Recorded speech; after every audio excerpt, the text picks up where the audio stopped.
It is Wednesday. Yes, family, it's Wednesday. And if it's Wednesday, it's what is soul food? What is going on? It is your boy, OGSneekerz, and we're in a new spot. I know everything behind me looks the same, but this is a new house. We are doing a new thing. And but it's the same old crew, just in a new house. So let's get right to it. Let's say hello to my good friend and my little brother, Shupak Shakur. What's going on? What's going on, man? It's your man Beer Jedi, aka Kick Ross, aka Shupak Shakur, aka Notorious KIX, aka Jack Swagless, aka the fat lace that runs the place. How you doing? I like that one. Well, I've been rocking the fat laces in the Jordan 1s, and people are asking me, how do you lace those? So I figured I'd go ahead and show them a little love today. Oh, well, now that we have a new channel, you have carte blanche to do that lacing video, my friend. Let me say this so that we get it on screen and it's recorded. I ain't ever doing no lacing video. I might do other videos, but I ain't ever doing no lacing video, bro. I don't know what part of the game that is, and no offense to anybody who's done one. I'm not finna waste the time to edit and upload a lacing video. Yes, sir. Yes, sir. And my other little brother, a little under the weather, but he is a trooper. So he's a gangster. He's gonna come no matter what. What's going on, Mr. Dabs? Man, I don't know about gangster. I'm just trying to be me. But it's been a minute since I've been on this YouTube thing, so I'm happy to be here and shed some light on this topic that we got going for today. Yeah, you gangster in that them allergies. You're not gonna let them take you down. Hilarious. But yeah, we got a whole lot to talk about today, and y'all know how we do. It's Sneaker Talk in a dinner menu format, and the first thing on the menu is always the appetizer. So y'all pick. You want to do the pickups first, or just jump on the hump day heat? Let's get into that hump day heat, man.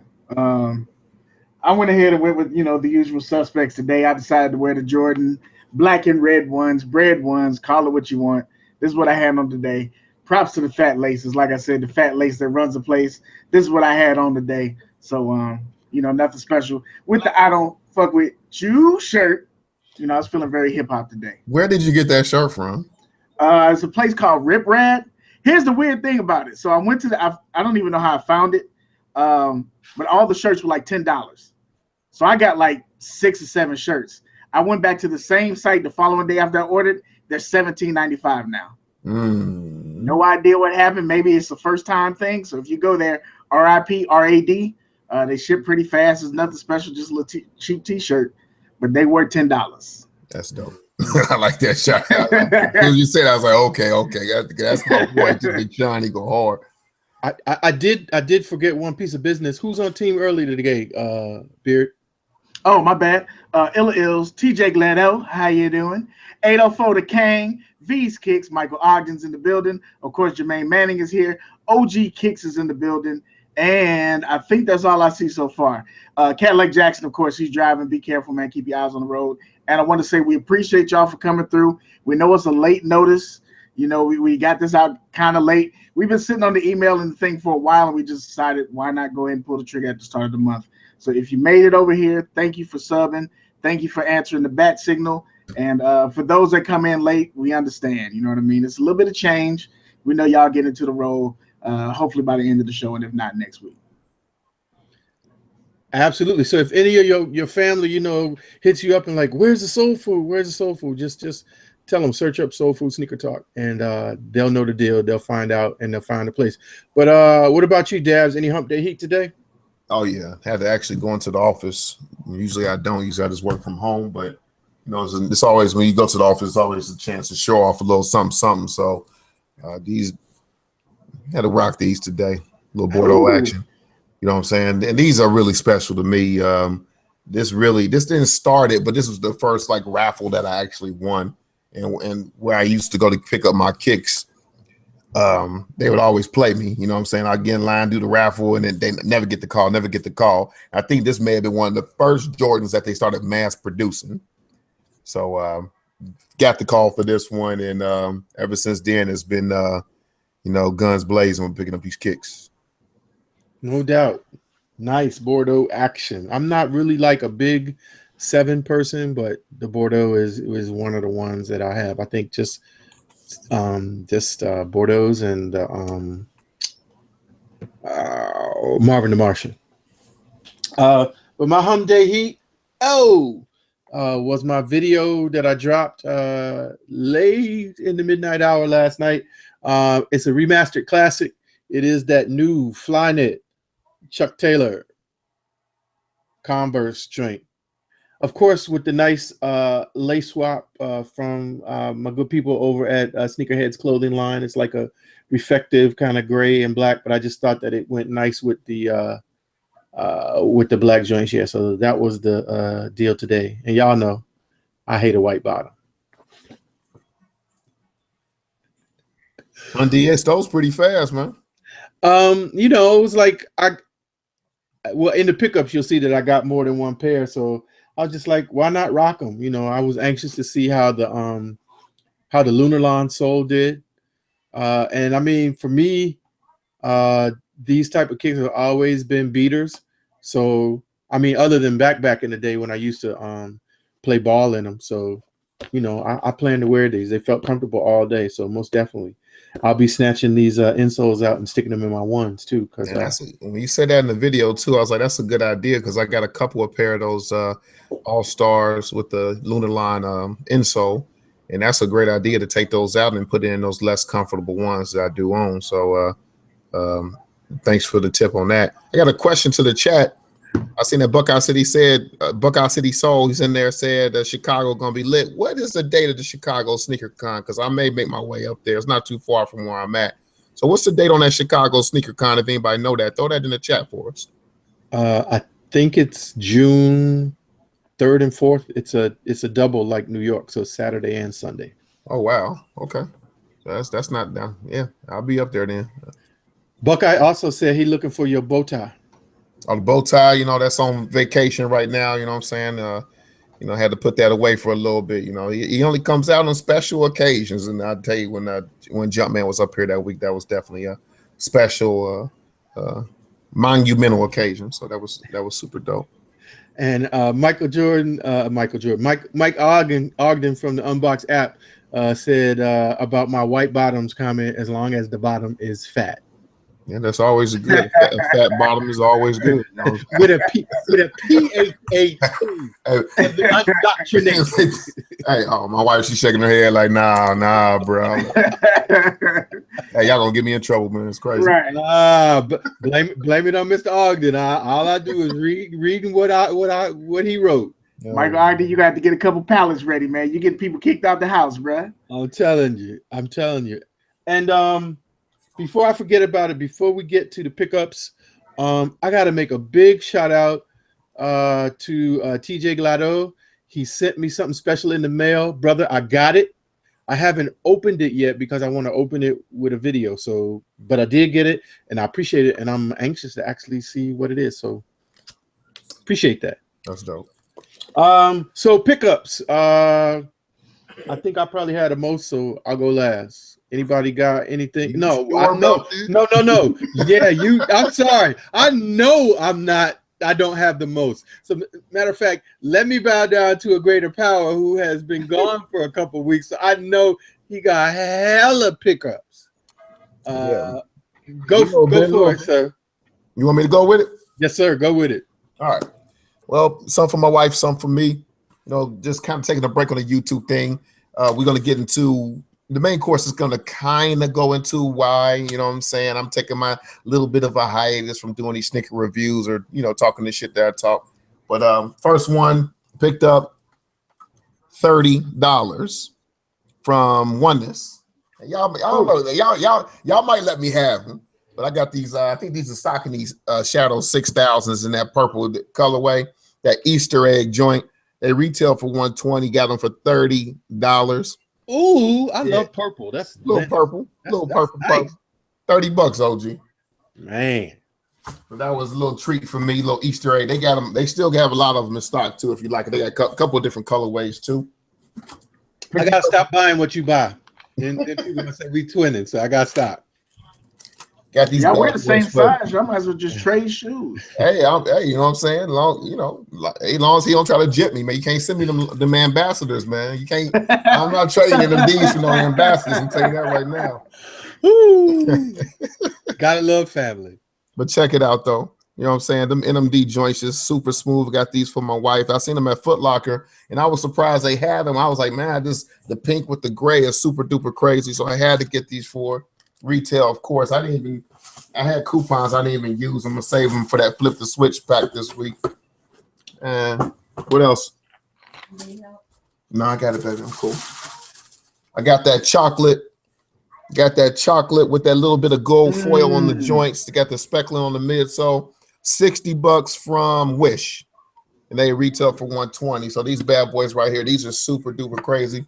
He carjacked my pair.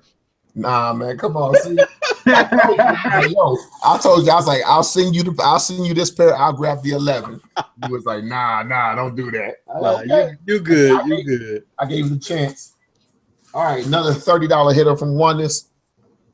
That olive Reebok Classic with the gum. Nice. $30. These are dope to me. I love the midsole on these. Got that green midsole. It's super duper crazy. Another $30 hitter from Oneness. Jesus. This is gonna get a little repetitive, but it got the orange one with the gum bottom, $30. Wore these already with an orange polo. That was a nice day. And then another $30 joint. Wow. Oneness again, of course.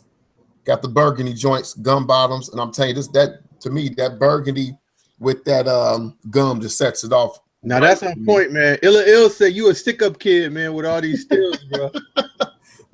That sets it off right.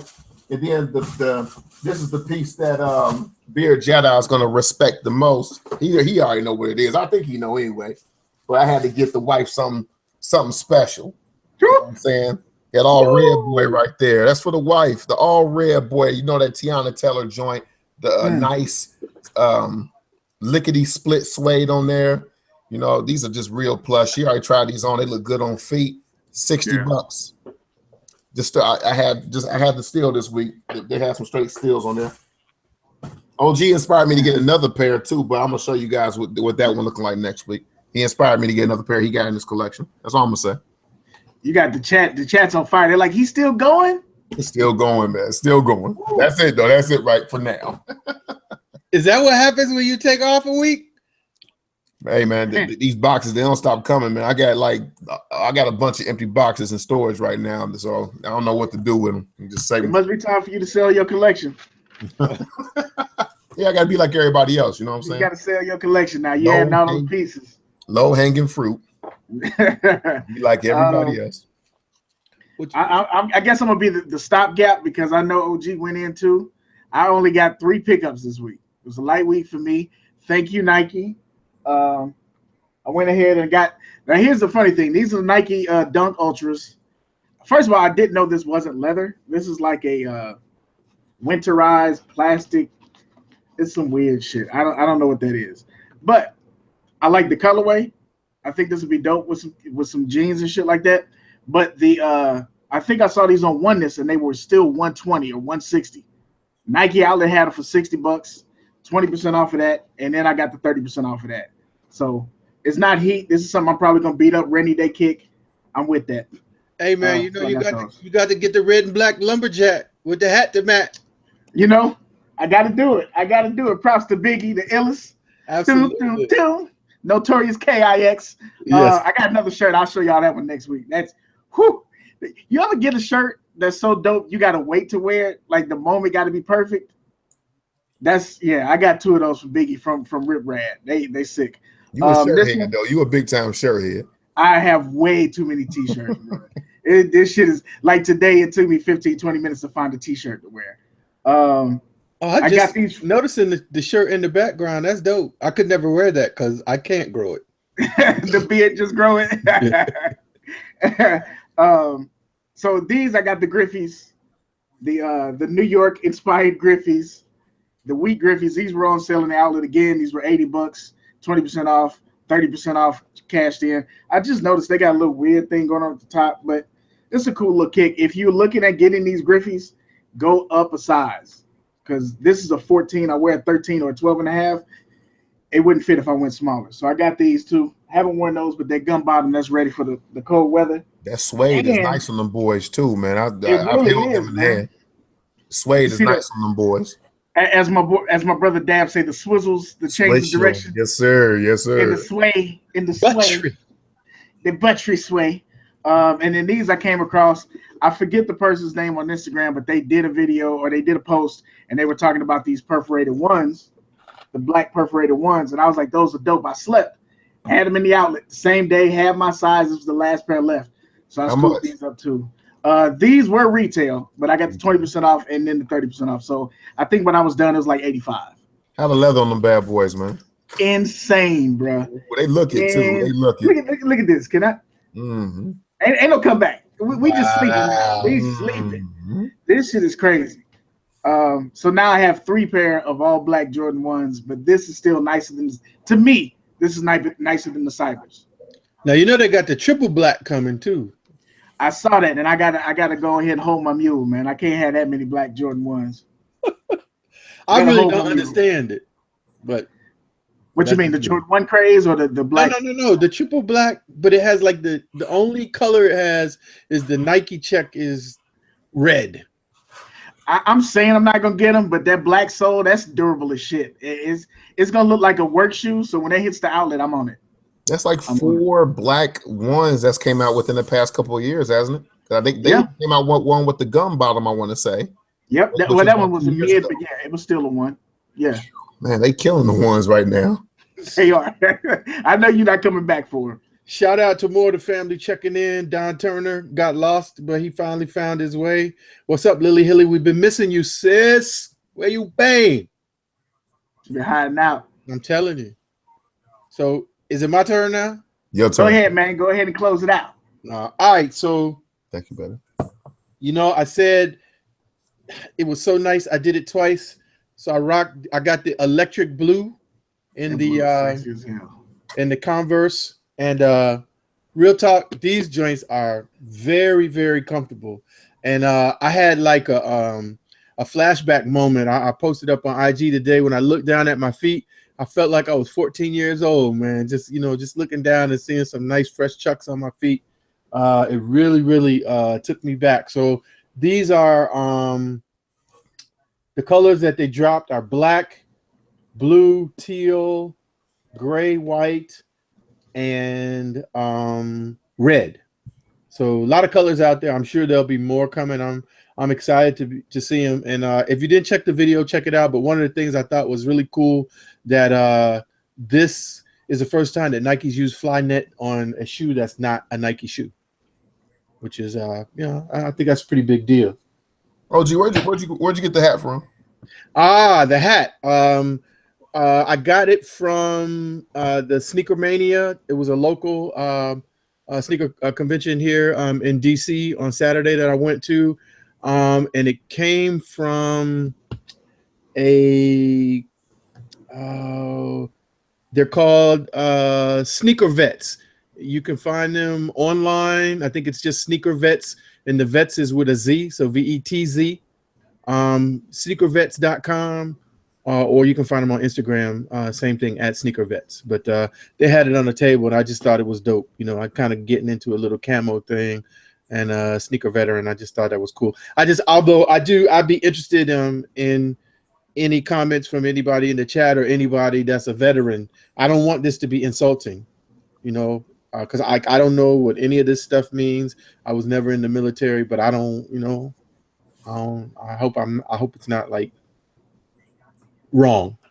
You're a grown ass man. I don't see nobody stepping to you about a shirt that clearly says sneaker. Right. Gotcha. And if they do, send them over to Sneak Mill.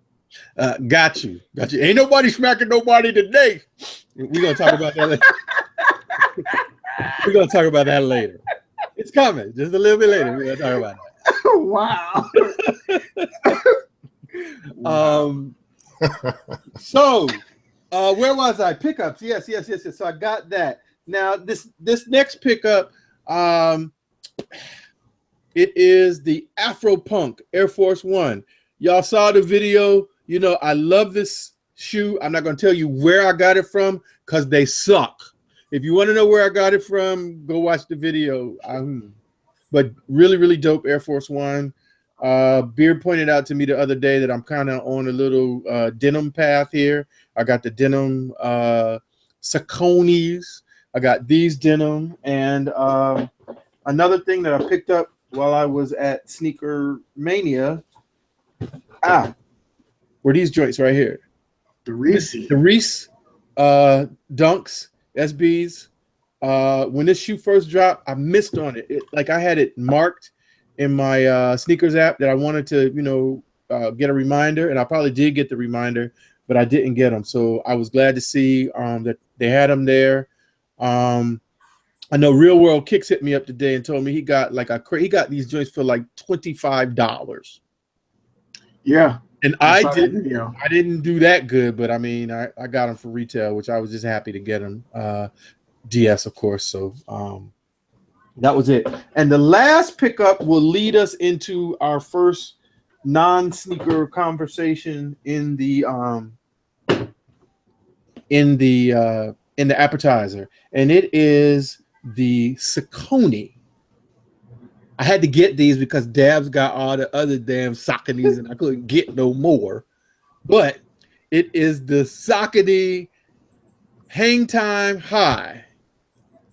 Maroon suede with the brown snakeskin wrap. And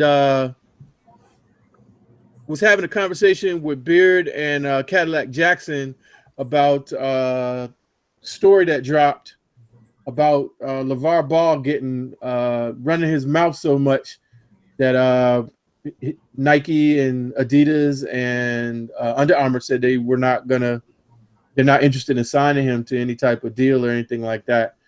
And Saucony tweeted, we don't know if it's legit or not, that hey, if he could beat some executive in one-on-one, that they give him what he was asking for.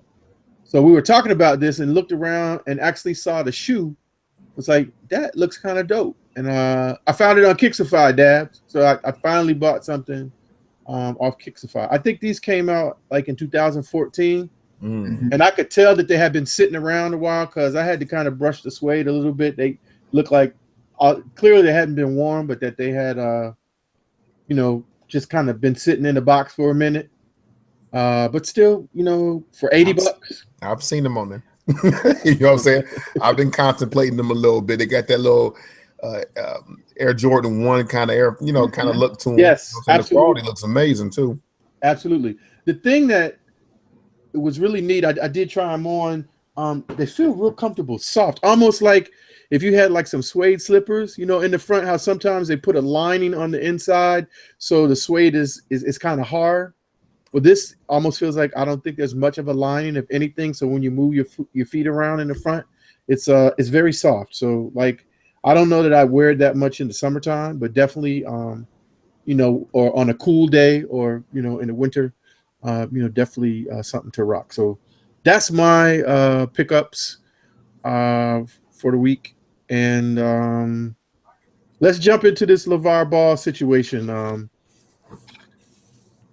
I said that he ran his mouth and kind of kept his son from getting it. But when I read more, I guess I also understand that it may not necessarily been him what he said, but what they were asking for, which was not an endorsement, but actually to have one of the brands to back his brand, Ballin' or 3 Balls or some shit. Big Baller brand. Big Baller brand. Thank you. I don't want to be disrespectful.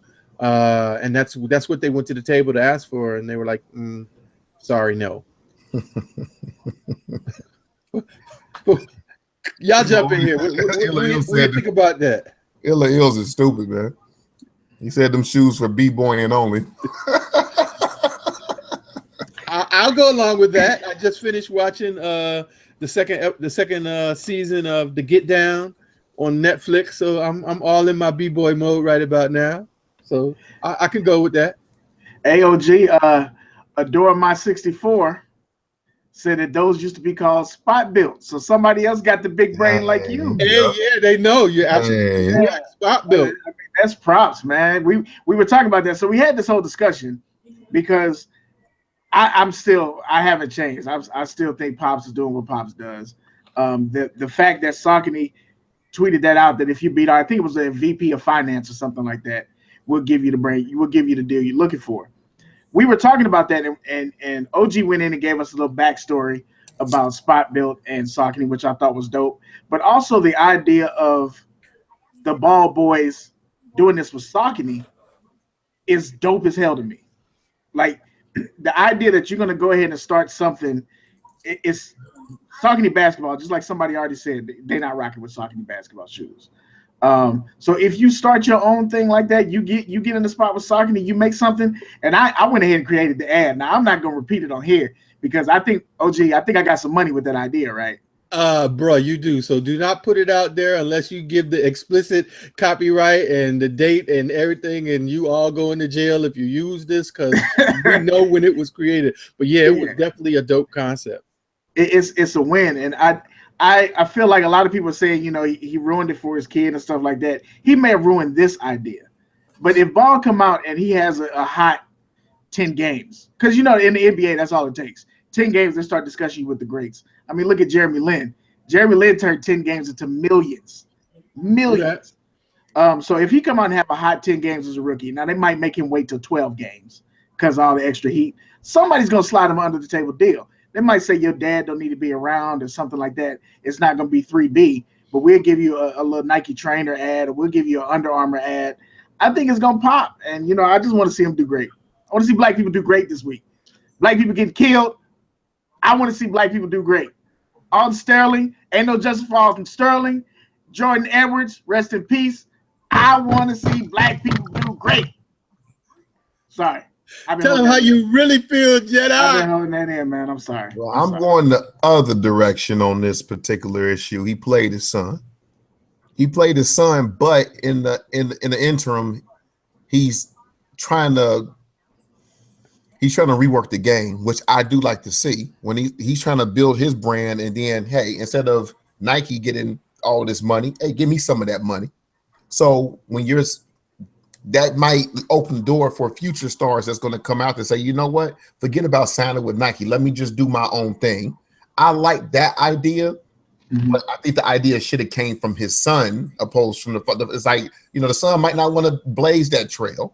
Let the son be the man, let him blaze his own trail. But I actually like the idea though. You know, it's about time that, just like with Patrick Ewing, it's about time for us to have our own shit, us to call the shots, not depending on Nike to do this or Reebok to do that, and you know them telling us what's hot. He made a good point. Paul George had to wait a long ass time before he got a sneaker, like 7-8 years in the NBA. He been doing this thing. So it might not take Lonzo Ball 10 games, but you know it all depends. But it took Paul George 7 to 8 years to get his shoe. And when he said that, I was like, man, you know, he's right, because Paul George, he's proven himself. Isaiah Thomas don't even have his own shoe. He has like a sub shoe with Nike or something like that. I think the Hyper, whatever. I mean, nobody gonna wear that shit. Nobody wants that shit. But he doesn't have his own shoe. He should have his own shoe. You know what I'm saying? Right. What do you think? What do you think, OG? So I agree with you 100%. I like the move that he made. I think that the problem that I'm having with it is that in doing so, not just that move, but the other things that he's done, and some of the folks in the chat have kind of echoed this in a different way. He put a target on his son's back. They are going to be on him like, you know, this OG. I'm OG, so I'm going to give you some OG shit. They're going to be on him like white on rice. They not going to ease up off of him. Oh, you think that you going to be all this and that? Every city he goes to going to be looking for him because of his father's braggadocio. Because none of the sons although I guess you got the little shorty pointing, up in the air at the basket or whatever, but they're not running their mouth. And it's okay if you run your mouth. You just got to be like Ali. You got to be able to back that up. But having said that, I like the idea. Initially, I didn't, but the more that I thought about it, I was like, okay, yeah, why not? Why not have this opportunity to do this thing? You mentioned Patrick Ewing, similar but not exact. Dwayne Wade left and did his thing with Li Ning. And why not have more control? And so, but what I thought was, and he may end up having to do this, or maybe he won't even think of it. You burn the bridges with the shoe companies now. Why not get with some folks that look like you? Wink, wink. You know what I'm talking about. The Melanin brothers and sisters, and say, hey, this is what I want to do. This is how I want to do it. Can we put together a circle of dollars where we can make this happen? Oprah still got some money left, I think. Well, one of the things that I mean to call out there like that. Yeah, and this is one of the things that we mentioned. I mean to jump in there like that. I mentioned that before in our chat that we had, that I get tired of watching this shit happen and we talking about it. Like, there's no reason. Again, I think I might have mentioned this on another episode, and if not, I'm gonna say it now. And if I said it before, I apologize. If we could just get a Fab Five to go to a HBCU and have success, marginal success, it doesn't even have to be to the finals, but marginal success, that would change the scope of basketball crazy. So if you got a Puffy that went to Howard, and I understand Howard probably only has 3 scholarships they can use for sports. If you get him to go ahead and get him 5 or 6 scholarships, and you get the athletes to go to the school, some of these top athletes, ESPN, Fox, NBC, they're going to have to come to these schools and offer them a network contract because you need to see these kids play. They make it to the finals. They make it to the playoffs. You make it to the tournament. You got to see these kids play.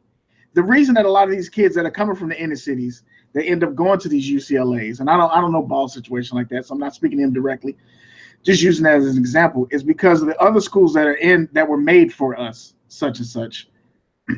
They're not gonna get the same royalties that they get at these other schools, and I get it, but I feel like I wish our community would step in and do that. I wish they would step in and do that. And Cadillac was talking about Fab Five goes to a school at HBCU, but they got to make that school D1. Well, they did. They tried that with FAMU. Now, I don't know if FAMU is still D1, but they tried that with FAMU, but they didn't put the dollars behind it. If you look at the way the dollars went to Oregon was nothing. And then Nike stepped in there and gave them a multi-million-dollar facility, and all of a sudden, and 35 uniforms, all of a sudden, Oregon is in the playoffs every year. RG3 goes to Baylor. They got a brand new stadium off his 2 or 3 years at Baylor. You know what I'm saying? So all I'm saying is that I would like to see, that's the first thing. I would like to see us invest into our schools so we can do like Dab said and start running some shit. The second thing I would like to see, if Under Armour is talking about Curry and how bad those Currys are selling, and they're like, oh, well, we kind of disappointed. For God's sake, if y'all watching this show, why isn't there an HBCU collection?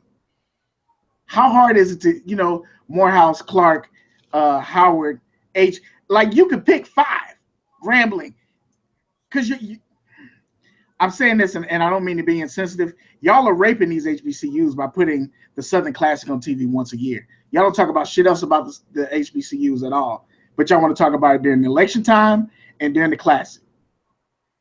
But we got these other moments that are there. Like, do you know how much money I would buy if Curry's, the same Curry that's out right now, came out with a Grambling, a Morehouse, a Howard? I would buy every last one of the motherfuckers because I feel like that's our shit.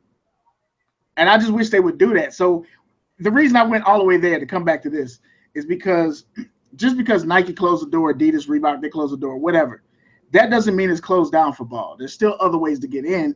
And if you're savvy enough to market this shit to what we need, not to what everybody else is out there doing, you can create your own niche, man, and that's more important than having a little funky ass shoe that somebody's wearing that's not connected to nothing. I'll shut up now. I'm sorry. And if you'd like to reach Attorney Jedi, please email him at SoleFoodSneakerTalk@gmail.com, and he will look over your case and tell you whether or not he will accept it.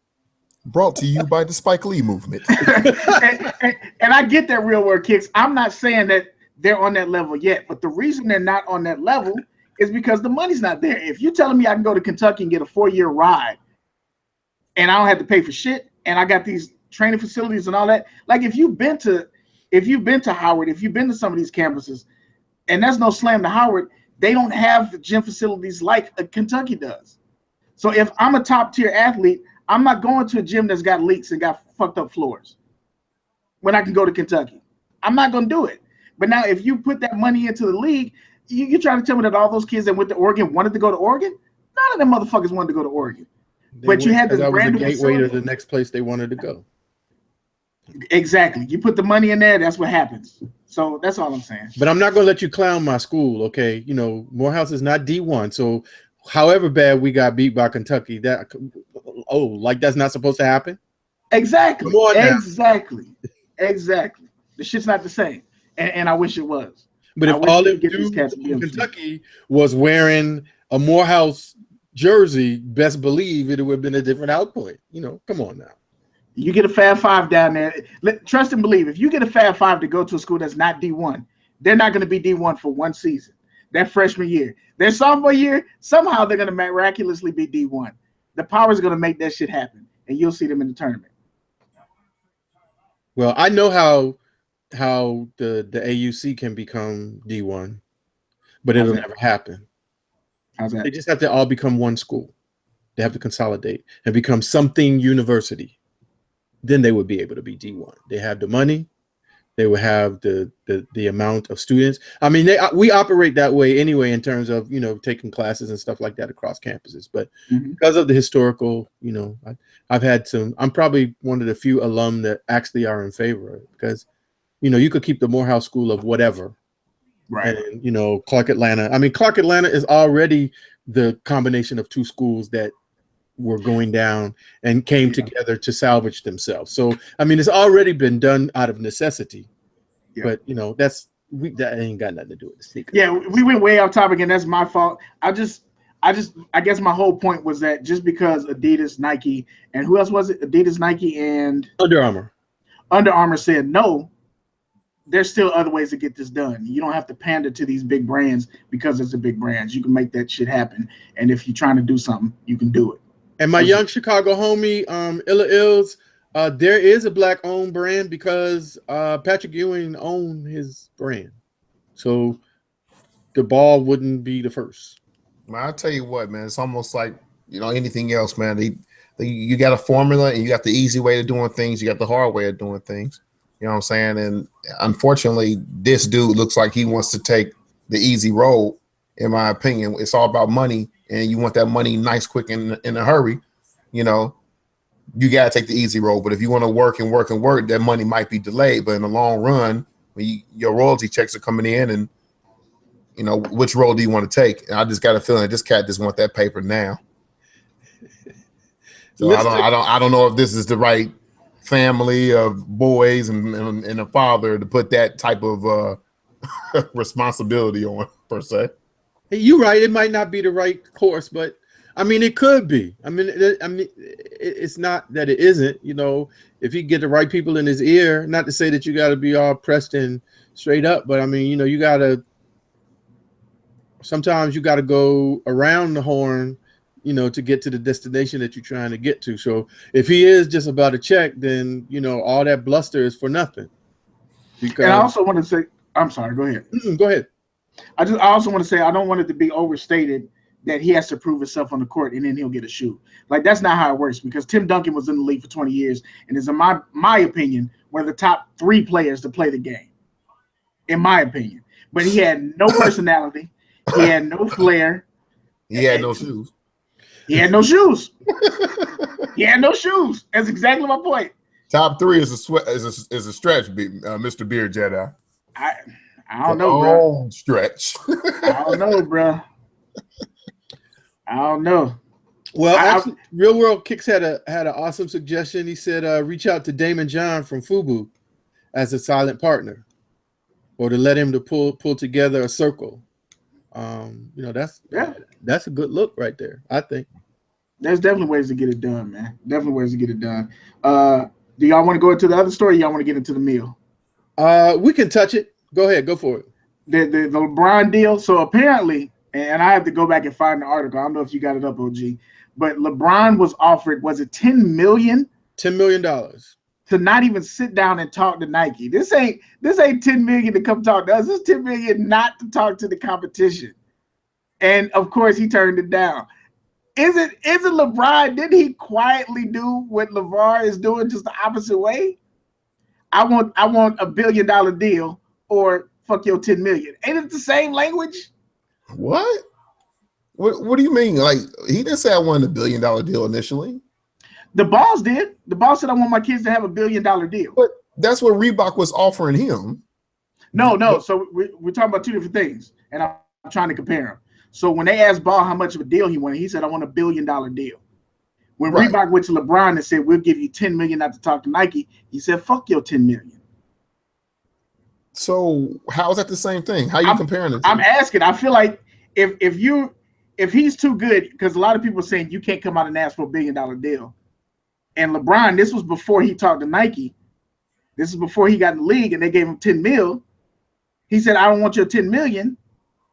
Isn't that kind of the same nose in the air? Well, it's saying I want more. I don't know if it's saying I want $1 billion off the break. Right. No, it's not. I'm not comparing the 10 billion. I'm not comparing the million to 10. I don't think it's the same thing at all. I think maybe he already had something in place with Nike and just couldn't sign the deal until he was out of high school. You never know. They could have negotiated that earlier on. Okay. That's just my opinion. I don't even feel similar, to be honest. Well, I'll tell you what he said. It was a little interview clip that I saw, which actually was recent, with his manager or something, the guy that is his friend.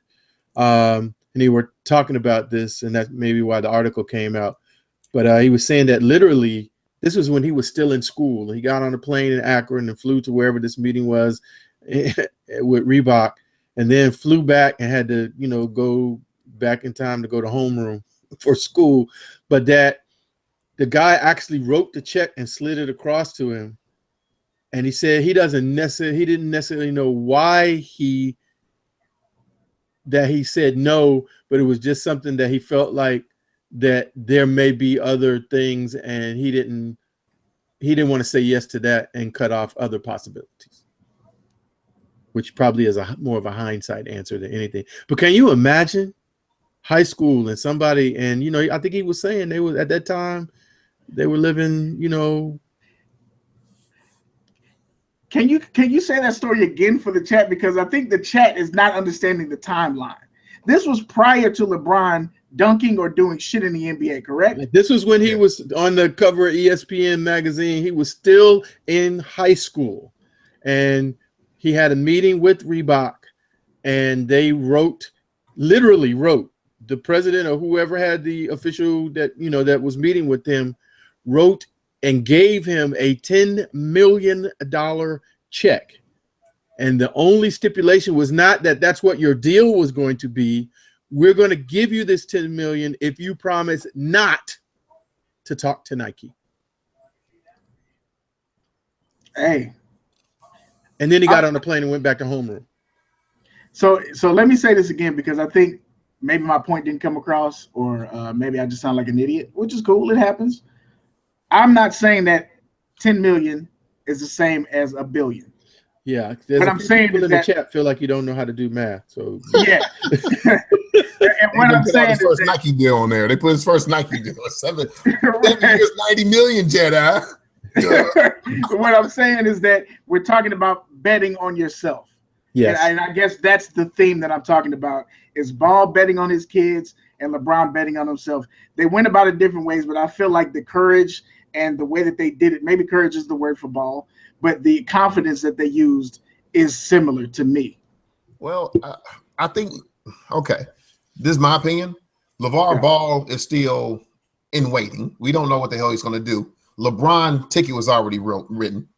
I mean, LeBron, we knew he was going to be a star. There was no doubt. And even if he wasn't a star, he still was a star. He got the deal straight out of high school. He knew he was going to get that deal.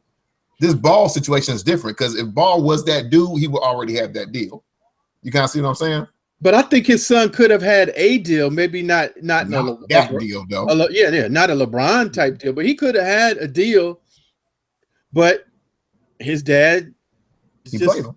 Yeah, he played himself and his son. See, LeBron was already a lottery ticket, man. Even if he, like I think OG was saying, oh, you know, he had a Hummer in the hood, but you know he hood rich, which means they ain't gonna fuck with LeBron like that. Even if he in the hood, you know what I mean? He got a pass. You touch him, you know what I'm saying? You probably gonna have the whole nation on you. You know what I mean? Everybody in Akron is gonna be at your ass. So I think it's a little bit different, but I see where you're coming from now, Jedi. With you know, you're gambling on yourself, and you know, I think LeVar lost that gamble. Maybe it's definitely people definitely holding their cards to their chest right now, and hopefully, you know, if the Saucony thing comes out and the Ball kids do good, then maybe, you know, it'll change it up. Ain't nobody wearing no hoop Sauconys. I'm telling you that right now. Well, if they can hoop in some Yeezys. Nobody wearing Big Baller brand. Nobody wearing Lee Ning like that. You know what I'm saying? All that Chinese stuff. Even you know, all he wants is his son to get a deal. Bruh, it's clear that people will wear almost anything if the hype is right. So with the right partner, you will never know. They put Big Baller brand and pay less for $10, then he might be. And other than that, though, man, I'm telling you that Big Baller brand okay. I'm telling you, man, I don't know how that's gonna work, man. I don't want 3 big B's on the side of my shoe, man. I don't know if it'll look right. Yeah, they'll definitely need a logo redesign. Yeah. They needed to reimagine themselves or whatever you call it. A rebranding. Yeah, you might need to do a little rebranding. But Dabs, we'll talk about this after the show. I'm telling you, the commercial I got for Saucony, you'd wear them. It's on point. You'd wear them. It's on point. Oh, with DJ Khaled in the background. Another one. They don't want you to have your own shoe. But let's see if we can pivot and move off into this main meal. Which, if you saw the post on Instagram tonight, our main topic is policing the sneaker community. You know, whose job is it? So, like it or love this conversation, it's my fault. So I'm going to own all of this.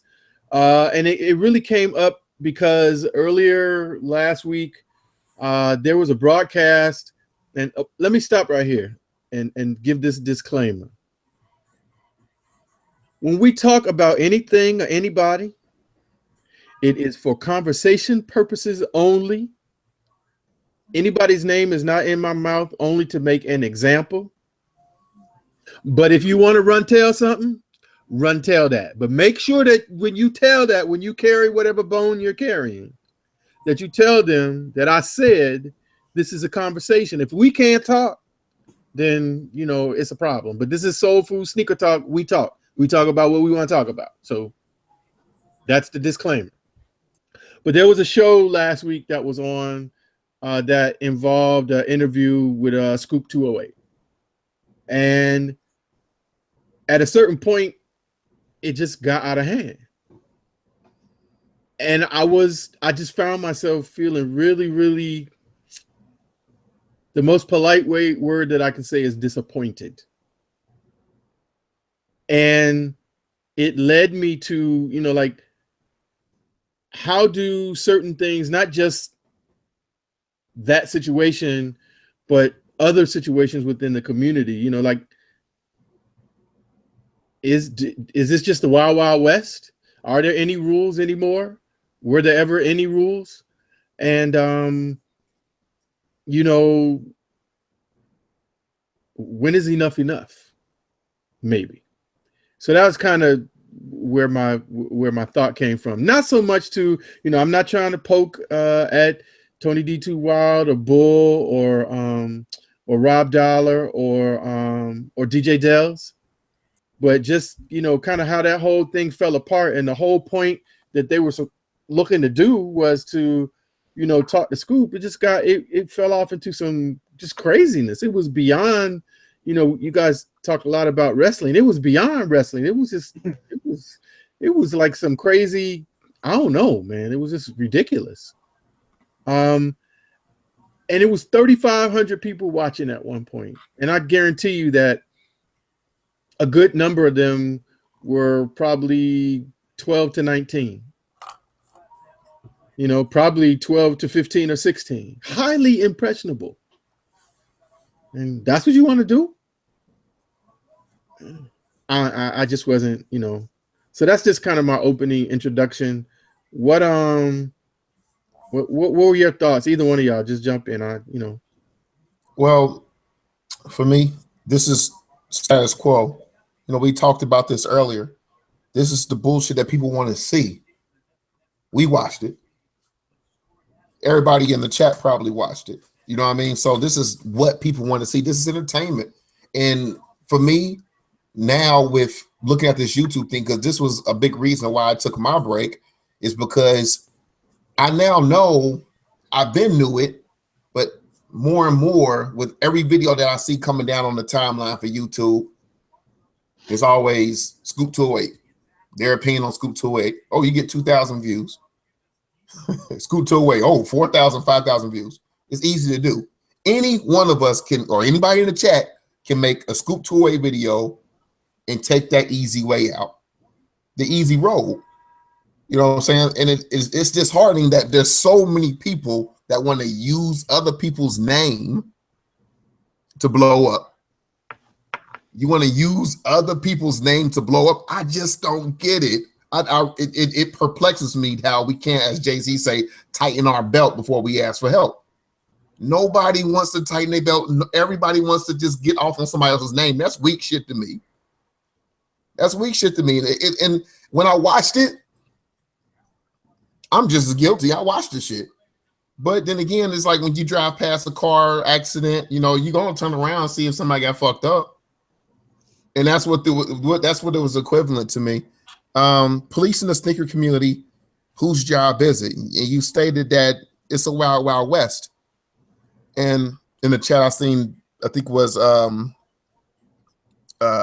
One-Legged Lister stated that it's up to us to do it, but sometimes it feels as if it is a task that cannot be done because the masses don't respect the community, I think, like we do.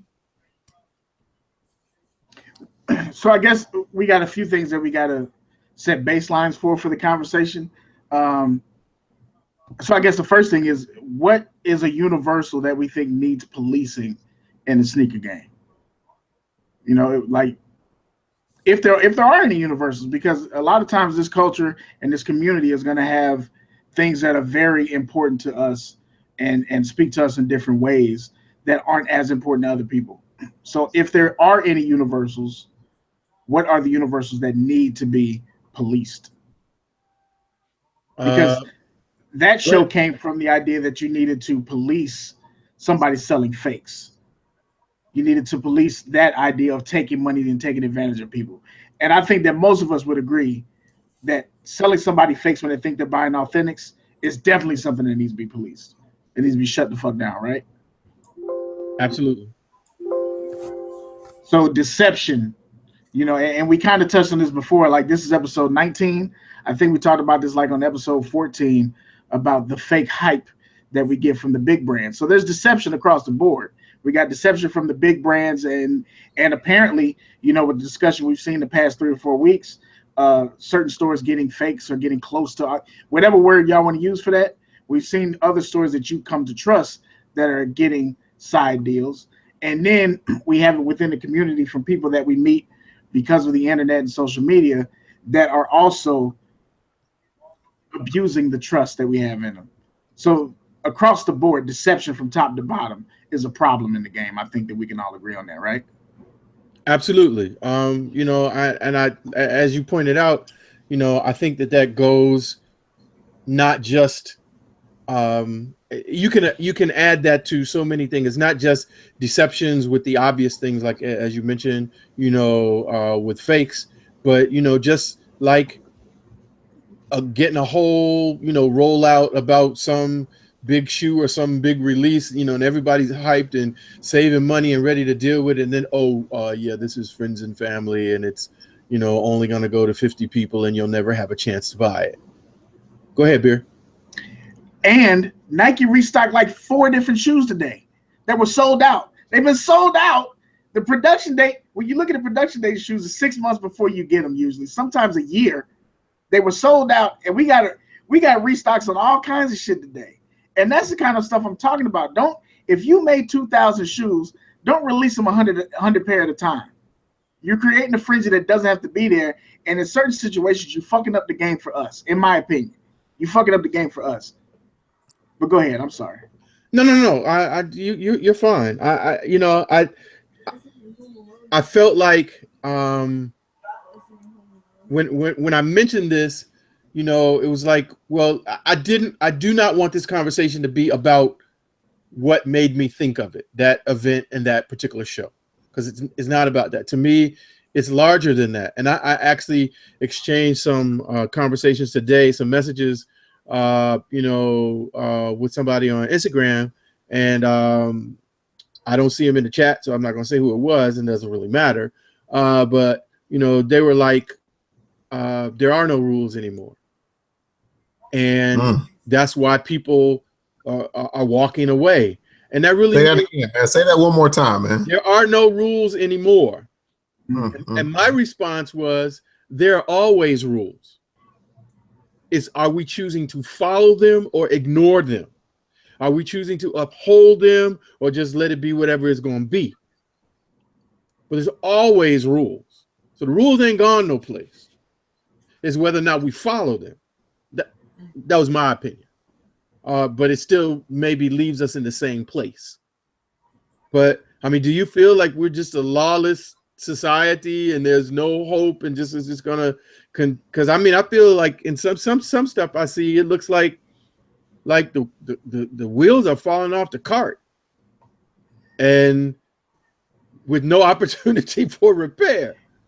The hype beast is running wild, bro, and it's, that could almost be a show by itself. I get so tired of seeing sneaker sites run to be the first to report some shit and have no facts behind it, have no details, but they want to be the first to put it out there and hype it up.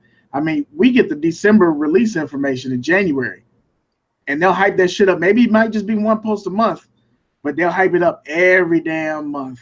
And then you come to a situation like last year, the Space Jams. They started talking about those in January. We got to December, and the Space Jams was not only one of the most produced shoes, but it was the best-selling shoe for Jordan Brand. So you spent a whole year hyping this shoe up and how hard it was going to be to get, and made billions of dollars. And that comes back to us because everywhere we look, we hyped it up. If you're a sneakerhead and you set up your social media to follow sneaker shit, you got it from Sneaker News, you got it from Complex, you got it from Nice Kicks, you got it from all these different outlets that this shoe is coming out. Be ready. This shoe is coming out. It's going to be hard to get. They created the narrative for you. So by the time December came, if it was a shoe that you had a little bit of interest in, you probably spiked out. And people still missed out on Space Jams. You're right. People still missed out on it, but they still made a whole lot of them motherfuckers, and they made billions. So I'm gonna backpedal a little bit. Is that being deceptive or is that smart marketing? No. So I'm sorry. I should have paraphrased that. I'm getting that. I went on that tangent because Thomas Qualman said the sneaker media sources should be policed a little bit better. And I feel like that is one of the examples where it wasn't being policed right, and it created something that didn't have to be that way. But I'm just talking in general in terms of, we were talking about the restocks, and I'm asking, is that deceptive or is that smart marketing? I don't know. I think Dabs would probably call it smart marketing because it achieved the goal. I feel like it's deceptive just because you got more shoes than you're saying you have. That part is the deceptive part to me. What say you, Dabs?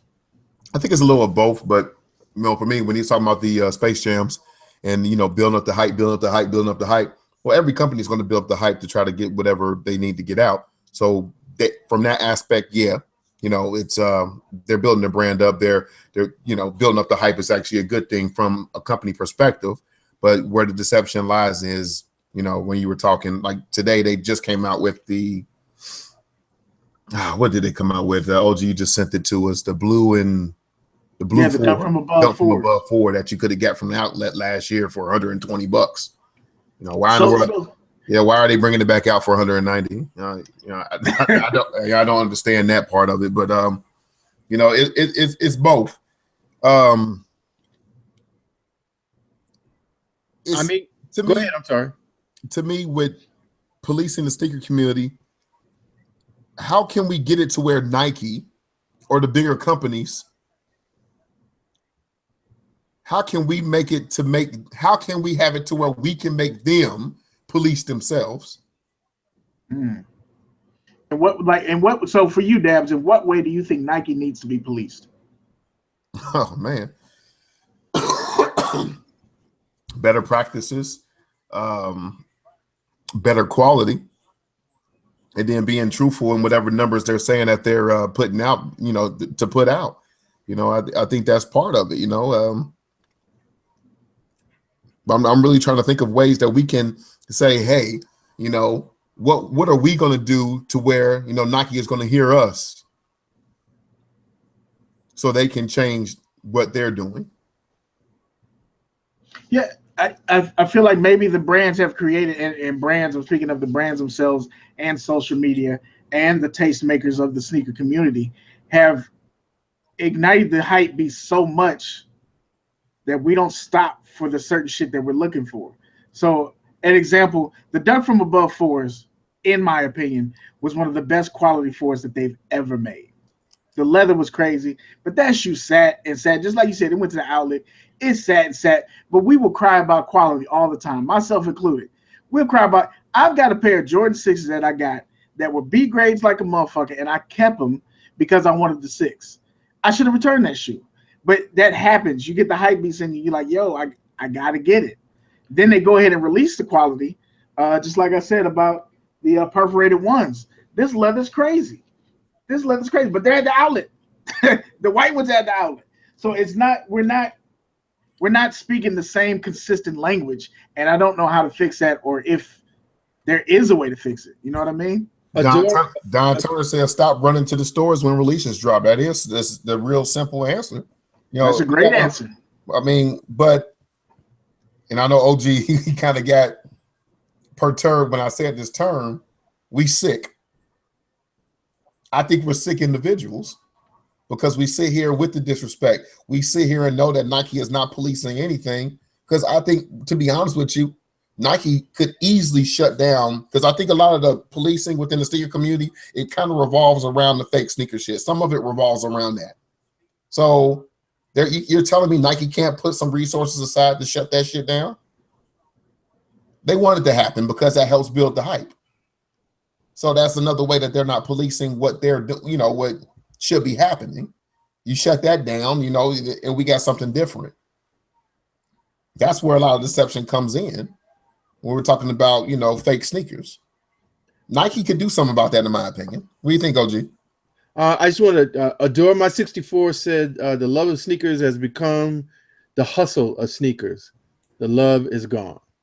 It's big business now. It's not a little kid going into the mom and pop shoe store, you know, getting that first pair of Reebok Classics that they've been wanting and seeing everybody flossing and finally being able to get them, and you know, having that memory and what that means. Like when I wore those Chucks today, I thought about that first pair of green Chucks that I had when I used to play ball.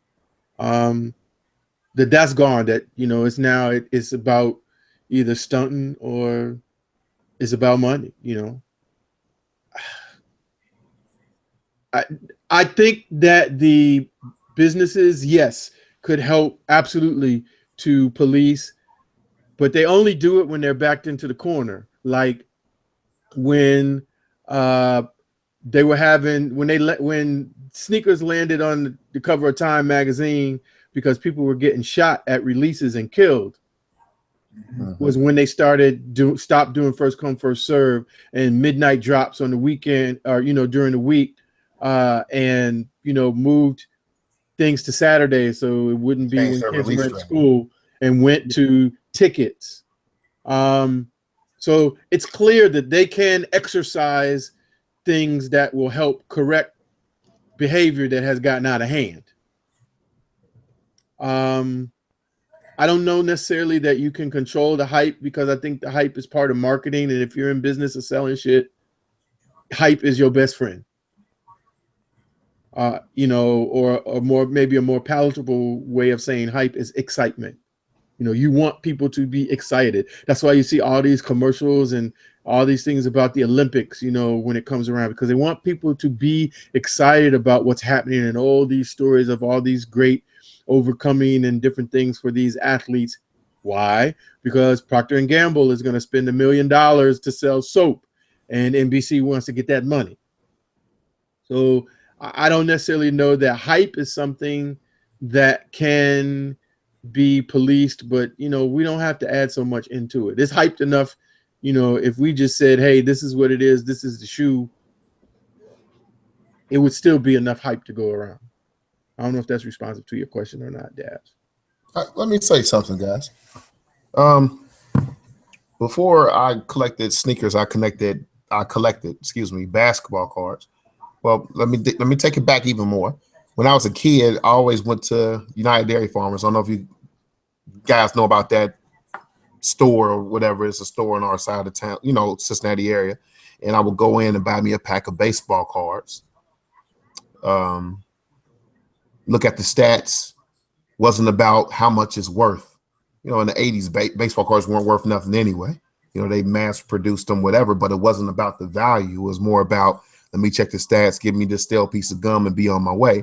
And you collected it, played games with it, whatever.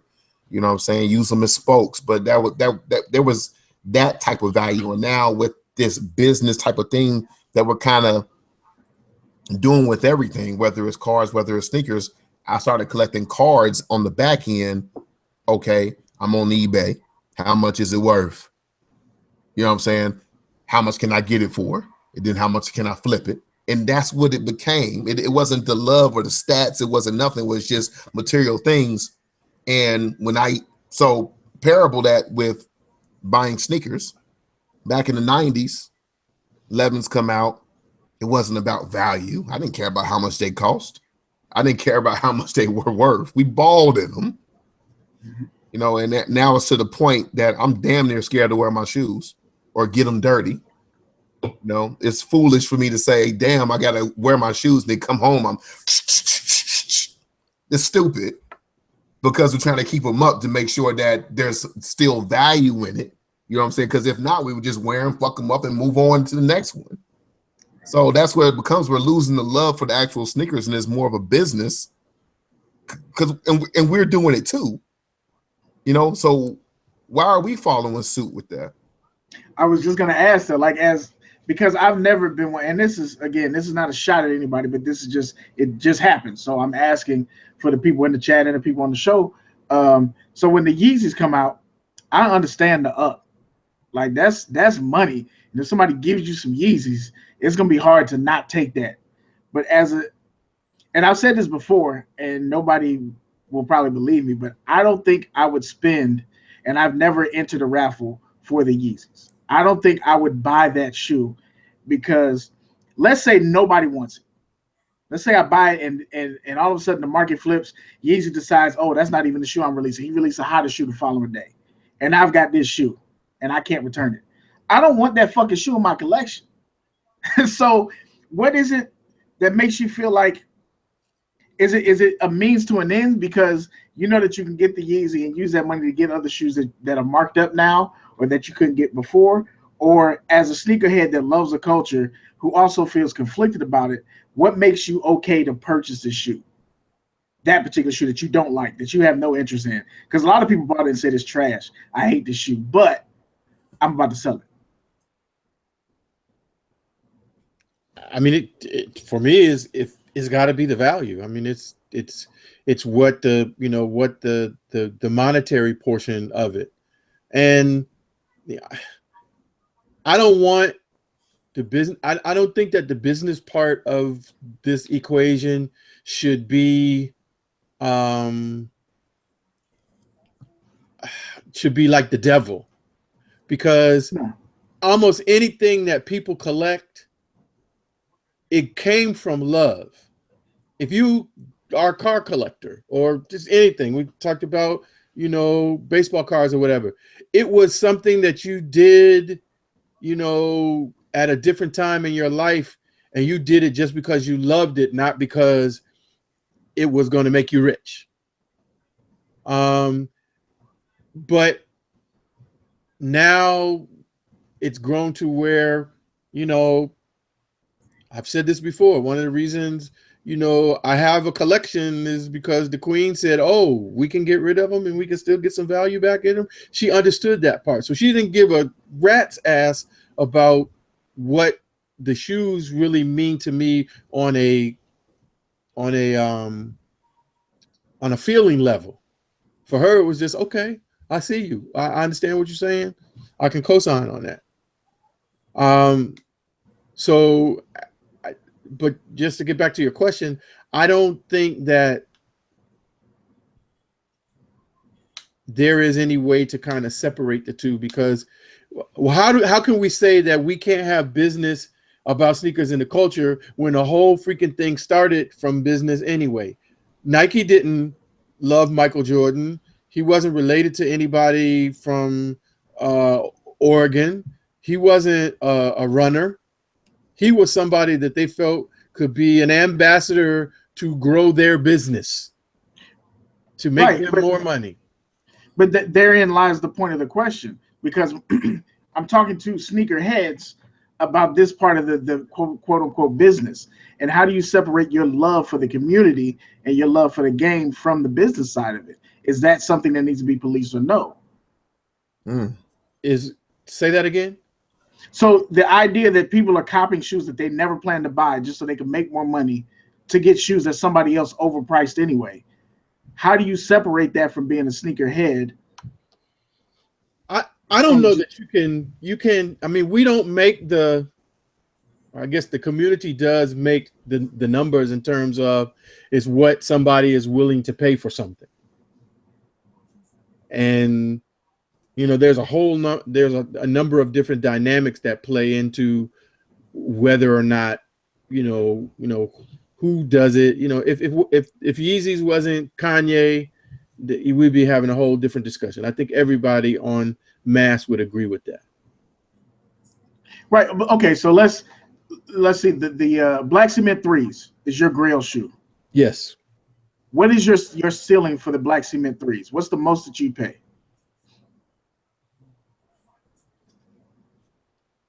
Wow. Let me rephrase that. What's the most that you would happily pay?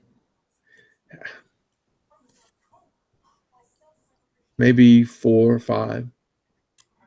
So now if you get to the market and you see that now the market is saying that shoe is a $900 shoe, I'm out. I'm gonna have to sit and wait till 2018 and hope I can get a pair for retail. I got a ceiling for almost anything, and that same number is about that ceiling for almost anything. So as a sneakerhead and somebody who loves that shoe, that wants that shoe, that's not looking to flip that shoe, that's something that you want to keep. Mm-hmm. How do you manage the idea that I can cop 3 or 4 pair of Yeezys to get this one shoe, because you're kind of doing the same thing, or no? Is that not the same? And I'm not saying it's right or wrong. I'm saying that the market is dictating how we move now. Whereas before, I don't know that if I'm understanding the question, I don't know that there's any way that I can manage that. I mean, I do understand it is smart business. Buy something that you don't like, but everybody else wants, and sell it so that you can use that money to overpay for something that you really want. Now, I would do that. That's smart business. Is that hurting the game? Now, what I was just getting ready to say is, in that moment, I'm not thinking about the impact maybe that I'm having on the community because I'm running up the numbers. Mm-hmm. I'm not, I don't know, I never did this, but whoever was the first person who decided that they were going to pay $1,300 for a pair of Zebra Yeezys, mm-hmm.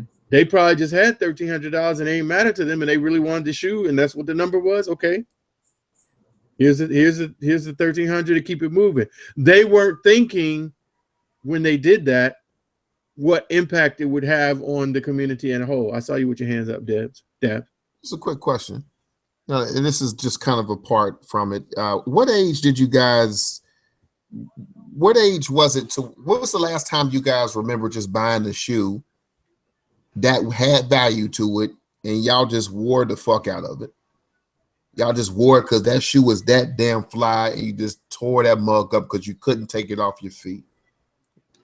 How old? What's the last age that this happened for you guys? For me, I probably was like 24, 25 years old, and it was the Air Jordan 11 Concord that I hooped in. I also had the Air Jordan 3 that I hooped in as well. Tore them up, but you know what? The shoe is just, it resonated with me so much. It was so dope on court. I had to play in it. I couldn't play in no bullshit. I had to play in that sneaker because it was just so dope to me. Tore it up. When was the last time you guys had the shoe? It's like, damn, I just, you know what I mean? A teenager. Yeah, and Adorme made that comment earlier. He was saying that, you know, you've transitioned. Most of us have transitioned from having that kind of love for a shoe to being collectors, and that comes with age and money and all of that kind of shit.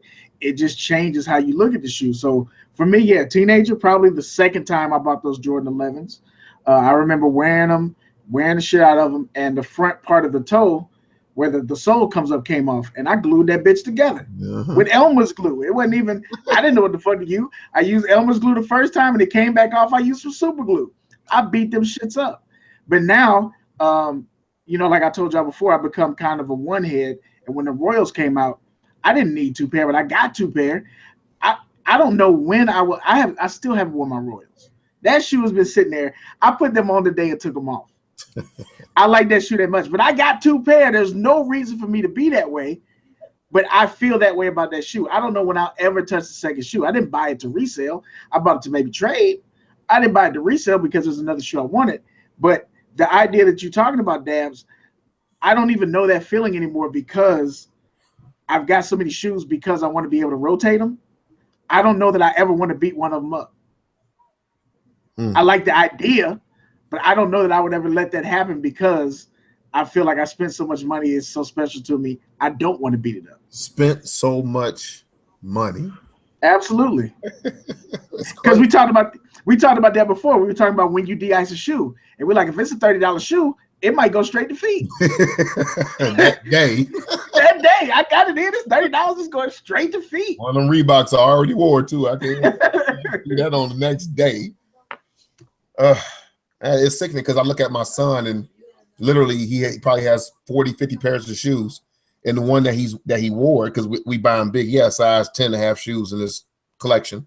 But everything that he's worn is just shredded down. And I get on him. You don't respect your shoes. I'm trying to instill that value in him. Whereas I need to really take a page from his book. You see what I'm saying? Not worrying, you know, so it's crazy. There's so much shit that I haven't wore because of the fact that it's this value attached to it. But my son actually has the right idea. My 10-year-old boy has the right idea. And it's crazy because even though I'm saying this, I still won't wear my shit. It's like we've been tainted by the way the game has changed so much that we can't even enjoy the shit that we have. So when we have a situation like, and I posted this on the SoleFood IG of the dude who bought the Yeezys in the store and he poured soda all over both pair. Fuck these shoes. Somebody's still gonna pay $500 for them. Damn. Okay, well that's cool. But as far like why? The statement was worth nothing. It was worth nothing as soon as you did that. Like why did you do that? And my question was, and I asked this on the chat, like, was he trying to police the community? No, because he's probably still going to sell them for $400, $500. No, he was trying to get a viral video. That's all. He was stunting. That wasn't about nothing. And that's so imagine both ways are bad. He's twice as bad then. And so imagine if you're one of the people that was, you know, heaven forbid, because I ain't seen nobody wear Yeezys in my person. So somebody's apparently wearing these shoes because the resale is crazy. Imagine if you one of the people that's in line to get that shoe, and you woke up early, you got the reserve app, or you hoping that somebody don't pick theirs up, and this dude takes them out and messes them up like that for the game. That's like, God damn, that hurt.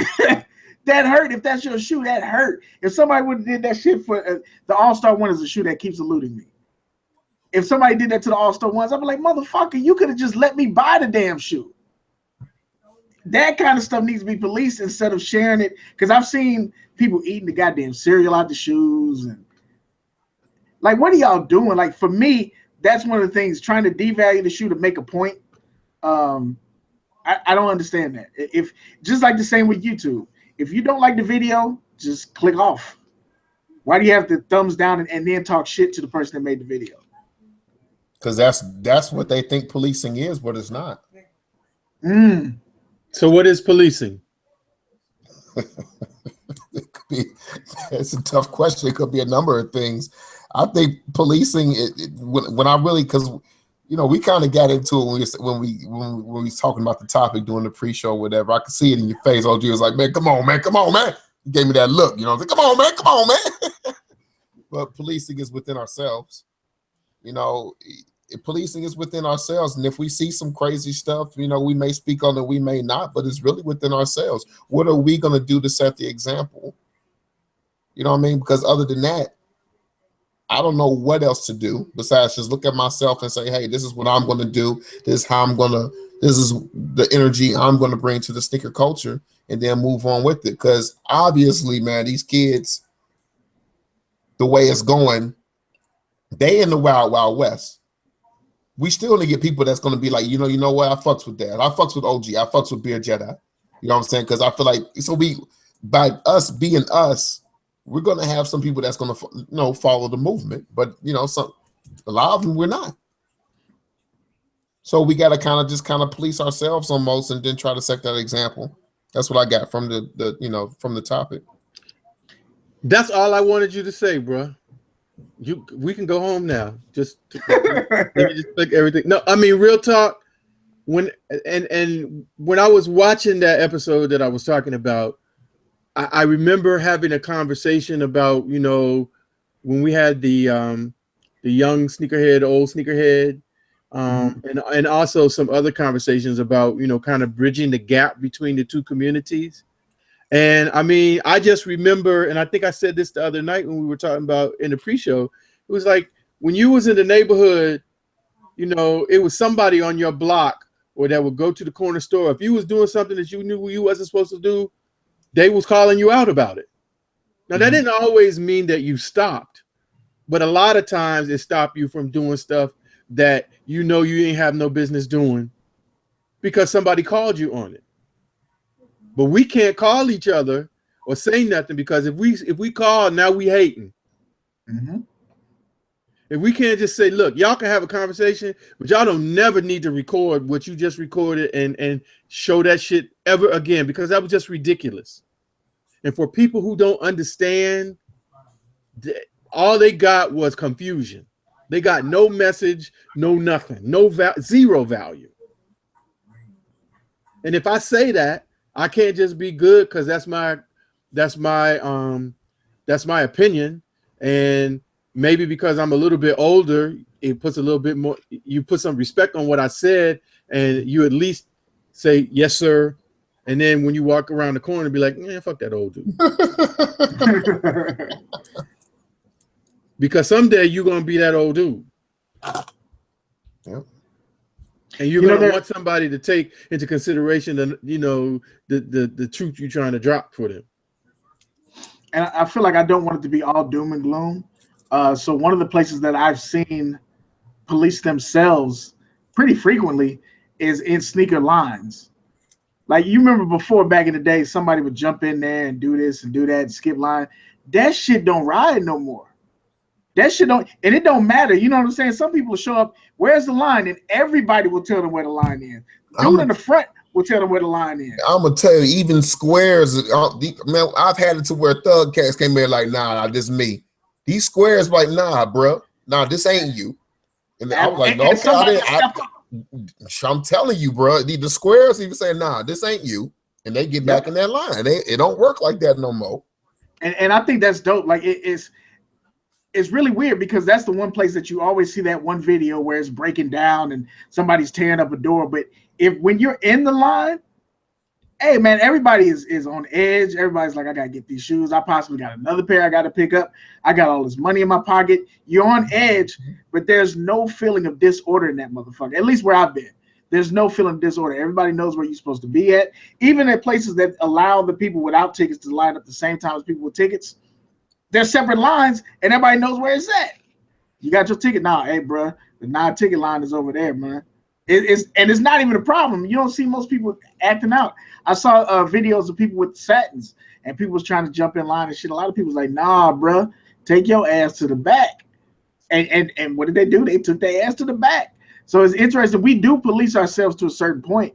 And Caddy asked a great question. He said, how do you police a community that doesn't want to be policed? And I asked this in the pre-show, and you know, we're already getting kind of long. But that's one of the things that I mentioned, and it's kind of related to me. Y'all can tell me if I'm off base. When we talked about the sneaker conventions, the ideas of authenticating sneakers for that convention. If everybody agrees that deception is a problem, and you can fix that problem by having authenticated sneaker cons as the way to go, everybody almost to a man was like, nah, I'm not paying that. I'm not doing that. It's not their responsibility. But if you think that deception is a problem, why is that not a solution?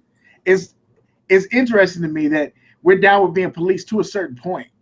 And that kind of echoes in our community. We're down with policing to a certain point. Once you start to overstep your lines, everything gets a little weird. And I think it's like that in the sneaker game for different reasons. Because back in the day, the idea of taking a fake shoe and rocking it wouldn't be a normal thing. Like, you can't just rock that shit. Even if you know it's fake, you can't just rock that shit. But now it's like if you know it's fake, that's on you. Right. I mean, I don't think I was saying that I wouldn't. I wasn't saying that to you. I was just saying in general. No, I understand. But I mean, we were having a conversation. I think it was more the perspective I was coming from was that I can understand the business person saying that may be more than I can take on because that's going to increase my costs. Yeah, and people were saying that in the video when I mentioned that on the show, they were saying that they were kind of saying the same thing, like, nah, that's too much. Right. Because we don't think that this is too much when you walk into Nice Kicks and you look at a pair of Jordan 1s that are $500. We think, okay, I'm paying for the security. Well, why wouldn't you pay for the security at a function that's bringing multiple people together, which is more questionable? It's interesting. So, Caddy, yeah, it's definitely tough to police a community that doesn't want to be policed. And I think that some of that is because of the underground feeling of sneakers. Like back in the day, and you watched all the documentaries, when a sneaker came out, if you wasn't in the area, you wasn't getting that motherfucker. There wasn't no Twitter or, you know, bat signals out there. This shoe dropped. It's coming out tomorrow. I heard. That's it. You got to be there or that's it. But now you can go online and order the shoe, and you know what I'm saying? You can get bots. So the game doesn't really want to be policed. We just want to make it easier for me to get our own personal sneakers. We don't care about the regulations. Well, how can we at least tie this up? Clearly, this is like anything, we're not going to solve the world's problems with our three brains. It'd be nice if we could, but I guess I go back to what Dab said. I think we all have some responsibility. Absolutely. And I'm not so Pollyanna-ish to believe that we're all going to take on that responsibility all the times that we should. But I would encourage you, what is it? See something, say something. Yeah. Don't just let stuff pass because, the next generation is already moving through and coming up, but they're learning it completely, in some respects, upside down. And so if you have opportunity to at least change one, at least that's one out there that knows it the right way or a better way than, the wrong way. or a way that's going to, you know, tear up the community. You know, I want those young kids that want the same things that their fathers or their mothers enjoyed to have a community still there so that they can do that. Are we witnessing the end of the community? I don't know. Some people say they don't even believe that a community exists, but you know, Right. I think that we had a whole show about sneaker love. If there's no community, there could be no sneaker love. So you know, Did, I don't think that that's, from my perspective, that's not even a valid statement. so from you just came back from a sneaker event, Mhm. right on the heels of all of this fallout about fakes and selling collections and all of this. Did it feel different to you being at the event after that, or no? And for the people in the chat that went to the one in California, did it feel different? Because I saw that line. I don't think any shit was different there. No, I can't say I didn't feel any different than I would have been before because, you know, I knew about fakes and the possibility, and you know, I always have had an kind of quasi uneasy feeling. If you're buying something that you're pretty comfortable, for me, that it's a dead stock shoe, I have less trepidation unless it's something that's really, really hyped, and then you're like, I don't know, you know, is this, you know, legitimate or not? But um I didn't feel any different. I mean, I always try to have a certain amount of, you know, cautiousness and not just going in and buying, you know, whatever from anybody. So then, Dabs, this question for you is: do you feel like maybe this topic and the way we feel about sneakers, over at least over the past 3 weeks, is insulated because of the YouTube connection?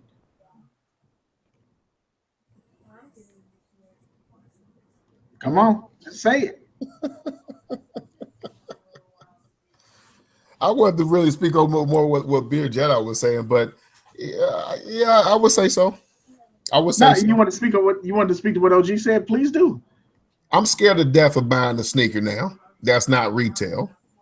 I'm scared to death, man. I mean, like, I don't know who's real. I don't know who's fake. It's scaring the shit out of me to say one day I may have the opportunity to say, hey, I want to buy my wife a Yeezy. You know, spend $500, and all of a sudden bring home a fake. Can't do nothing about that. You can't return a Yeezy that you bought from fucking SneakerCon. You know what I'm saying? I'm scared to death.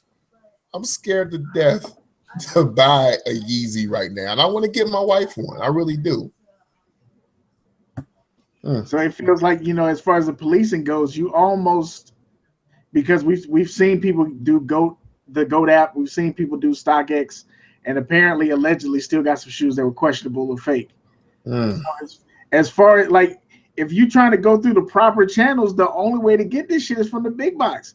And if you don't get them, I think you said this before, Dabs, if you don't get it on release day, you got a chance to still get some bullshit. You still got a chance, you know what I'm saying? They can do some bait and switch stuff. You just not, I mean, even first day, you never know. People working in the stores, and you just never know what that bait and switch what that'll do. You never know. You never. I see a lot more people at Foot Locker with Yeezys now for some reason. I'm like, wait a minute, how y'all get Yeezys? Y'all got black and red Yeezys for some reason, man. I've seen a ton of people. Wait a minute, everybody at Foot Locker got Yeezys in my area now. How the hell that happened? They got the plug. One leg list is saying StockX, UN and whatnot. I haven't seen anyone from StockX getting fakes. Okay, StockX. So let me recant that for the people who rock with StockX. People saying that StockX didn't get it. They don't know anybody who got fakes. I know somebody got a video that said they got some questionables. Buckeye had some conversations about, or no, maybe that was with GOAT, that he had gotten some, I think, royals or something that were questionable at best. Yeah. And again, we're talking about people who are getting fakes when they're paying for it and want authentics. We're not talking about people who are buying fakes when they want fakes. And we looked that up the other day too. OG had to school me on this because I didn't get it. When I looked at the fake site, the unauthorized site, whatever you want to call it, the prices were the same as the fucking releases. A pair of fake All-Star ones was like $169. The real ones was $175. Yep. So I didn't understand the idea, but you're battling against resellers the way it was explained to me, and it's too many variables for me. Shit. There's way too many variables. Y'all want to get to the dessert? We got any dessert topics for the people? Yeah, we do got a few things that we were looking at in terms of things down the road that looking kind of sweet. One of them, for those Littlefoot people out there, is those linen fours, which I was disappointed to see or to hear that they were only going to be GS. Right on the heels of us doing that show last week. You have to speak, Dabs, or we won't see it. I got some earlies, baby. Hey, y'all. Hey, I got earlies. Boy, the video coming out. Nah, this is a pair from 2006 when my little man was just a little man. Just coming out of my wife's. Hey. Okay. There was like goo and stuff all over him and stuff. And Stop. Really, it was disturbing. But nah, I think these were 06, if I'm not mistaken, when these had came out. And got the linen fours from his, little baby shoe, because I kept all his little baby shoes. And these, it's crazy, man. Just not knowing I got a piece of something that's coming out again. We actually did a video before when they came out with the Space Jams. We got the OG Space Jams. My wife got them. So it's kind of funny just seeing history repeat itself on some of the things that we do have. But yeah, I got the little baby linen fours, team early going on around here, How you get team early? You like anti-early. I got these 10 years early, you know what I'm saying? Yeah, your plug is official in the I should have mug. put out that video 10 years ago. I probably have 100,000 by now. Your plug is official as hell. These coming out in 10 years, bro. I'm telling you, this video, boy, about this should get 1 million likes. Save your paper. That's crazy. But why do you guys think there is only GS? Because I think linens have dropped in all sizes from before. Or have they always been? I don't think they've always been just a GS shoe. I'm not sure. Like I said before in the last episode, I remember reading when they were talking about making the women's and Jordan brand and all this other shit bigger, and maybe that's part of their initiative is to pay more attention to the smaller sizes, the women's sizes, so you can get that credo up. Because I mean, if you look at them Velvet 11s that came out, killing them.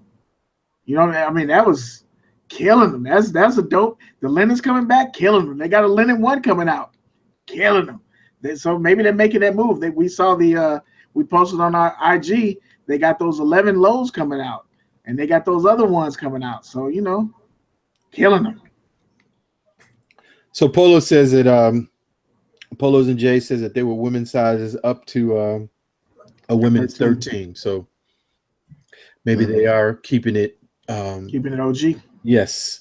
Another which, depending on what your perspective is, could be sweet or salty. For me, it's salty because it's why even tell me about something I can't get? It's the Michigan 5s or the Fab 5s, whatever. I know some people who not into Michigan or rep another school that's a major competitor, Ohio State, would never, be caught dead with those. But I mean, it's a dope looking shoe. I like it because it reminds me of the what's the other 5? Is it the Chinese? The Tokyo. Thank you. The Tokyo 5s. But it's only going to be friends and family. So why even, why do you need to show me DJ Khaled with this shoe when nobody's going to be able to get it? Hey, don't worry. We'll get some YouTube. We'll be able to see on YouTube probably in a week or two. $400, right? We're going to get an in-depth review. You know what I'm saying? You're so ignorant. I don't know if we're going to get the box, but we'll definitely get the review. Police that, bro. Police that. Not only that, but that goes back. I'm trying to police myself. That goes back to the comments somebody said earlier in the chat. These social media sites need to be policed. Now you done jumped out here and showed us all these pictures and Colin, and then we come out and we're not even gonna get a shot at that shit. That's cold-blooded, man. That's cold-blooded. And then we got Kyrie PE, black and yellow, 11, black 11. Kyrie 3s, black and yellow. Sorry, my Allergy medicine is messing with my brain now. Yeah, those the black and yellow Kyries are dope. It's probably my other than the samurai, which is still my favorite colorway. That one is a nice colorway, but you can't go wrong with damn near can't go wrong with an all black shoe. That I think the Vapor Max went all black and it looked worse. And there was another shoe that I saw that went all black and it looked worse. So 9 times out of 10, black is gonna be dope. You throw Kyrie, whenever you're good.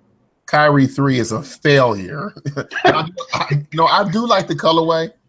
I do like the colorway, but the Kyrie 3 is the you two had the strap. Hate right now. The one was dope. It had the little, prickly things on the back, and the 2 had the strap. But the 3, man, just like what sets it off? What makes it different from anything else that Nike has? I don't know. There's something about it, but that colorway is actually really dope. But I don't know that silhouette, man. I can't get with it. The Samurai was okay, but I just can't get with the silhouette. And the more and more I look at it, the more and more I think it's just a plain shoe. Right. You can go, Jim. It's plain, but I like it. You got your pair early? Yeah. It's upstairs in the closet. I'm putting it on ice till I need the police step. We'll pull over. If you do have it early, just make sure you put the video out, but don't show that box, man. You got to make sure you keep up with the YouTube etiquette. Don't show that box. Oh man, the corners are not going to be crispy. You know what I'm saying? The corners will be all jacked up. DC, y'all are out of control. We're gonna move on to the build now because y'all are really getting out of control. Anybody in the chat got a dessert shoe, something out in the future hither that you're looking for? That you if you do, chirp in. We're gonna move on to the build. Yeah, chat. What shoes y'all like, man? What shoes y'all waiting for? They ain't waiting for nothing. They're still in the days. I need them black cement 3. I know y'all talked about it last week, man, but man, damn. See, OG, you. Let me break it down. We got a little time. What? But OG, you think that's your grail? That's not your grail. That's my grail. Man, literally. Here we go now. It is my second favorite shoe behind the Concord 11. The black cement 3. I like. Let me, OG. Okay, hold on a second. OG, have you ever beat up a pair of black cement 3s? No, I respect them way too much. Oh my goodness! And you call it a grail? To call something a grail, you have to beat up a grail. You can't just sit and look at a grail and this shoe is so beautiful. It's a grail. No, you wear your grails. I do wear them. Yes, I do wear them. You got to beat them up. You can't wear them once a year, OG. Come on now. I don't wear them once a year, but okay. I understand what you're saying. Grails, it's like it's something that just can't stop you from wearing them. My grail is like a precious pearl, and every time I see it, I'm going to treat it as such. I'm not going to beat it up. All right, let's go. My grail is like my queen. And you got to beat up your queen sometimes. You know what I'm saying? I gave you the oops and you that is low hanging fruit right there.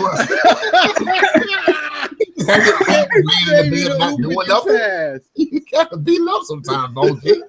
Wow. Thank you. Okay, now. Wow. You found the cue. Thank you. All right. Wow. All right, let's go to the chat real quick. These are the shoes that the people are saying that they really looking forward to. Let's just give a quick, give a quick synopsis on what they're saying. The EYBL Paul George 1s. Another Paul George 1 fan. What y'all them fire, right? No. Okay. I think they're pretty dope. No. Jay Glado said them Barons 11, son. Them Baron 11s. Oh, the Baron 11, the lows. Another pair of Jordan lows. Yeah, another low. But I like these though. These look dope to me.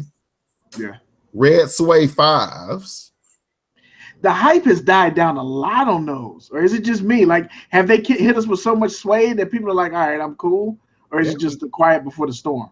They got the blue suede ones, the red suede ones. Then they got the red suede. It's just the monochrome shoe thing is kind of dying down for me anyway. Like OG was saying last week, everything is gray, now everything's blue, now everything's red.